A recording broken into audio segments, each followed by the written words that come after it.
Hey there, Vikings. We're here to discuss our next part of how to brew beer. Our first stop will be at the North Corner Brew Store here in Bellingham, Washington. Alright, let's get started. We are at North Corner Brewing. In the room here, gathering all the supplies that we need. Everything requires very careful measurement.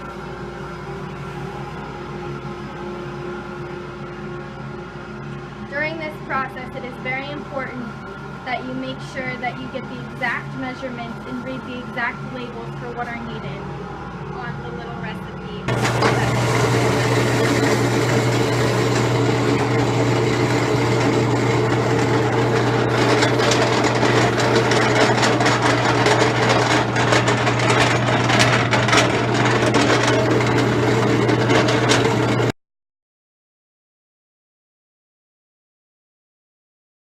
So we're going to talk about yeast right now. There's two types that you can get. There's dry yeast,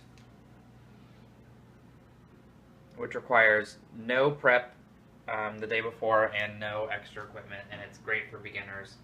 But I'm going to use liquid yeast, which costs a little bit more, and it requires some extra equipment and some stuff you got to do the night before or a couple days before brewing. So what you need for liquid yeast is a flask or big jug or a large old cleaned out beer bottle, and then a stir plate with a stir bar.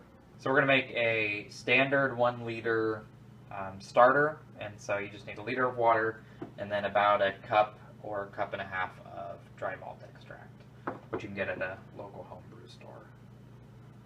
While we're waiting for our water to boil for our starter, we need to do some prep for our container for our starter.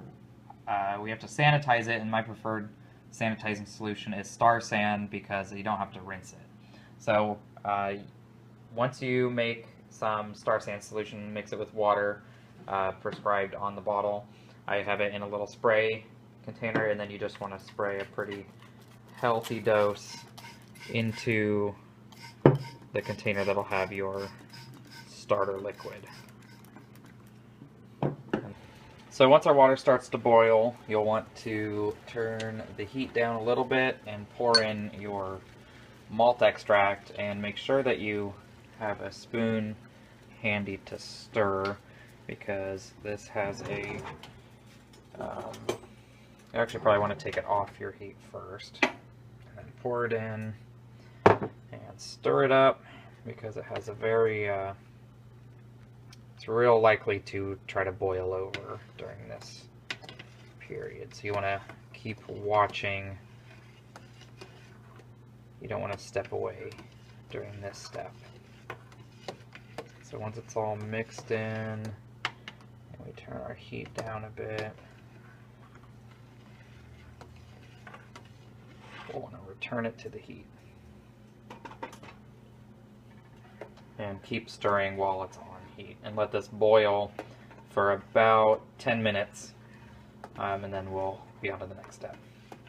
Now that we've finished our 10-minute boil to sanitize all our starter material, I sanitized a funnel while this was going on, and we'll just pour this into our flask.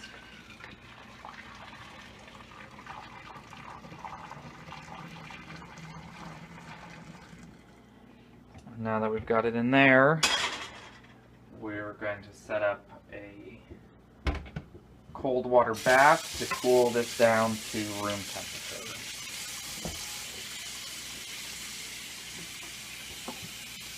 And so while this sits in the bath and it gets cooler, we'll want to cover it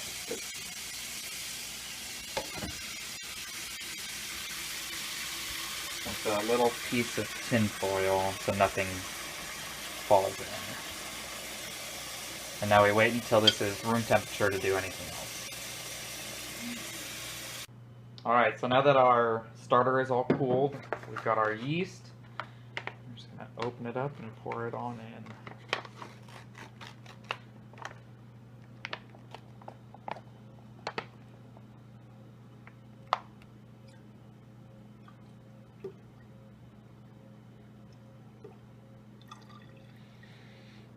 Alright, and then we cover it with a sanitized piece of tin foil.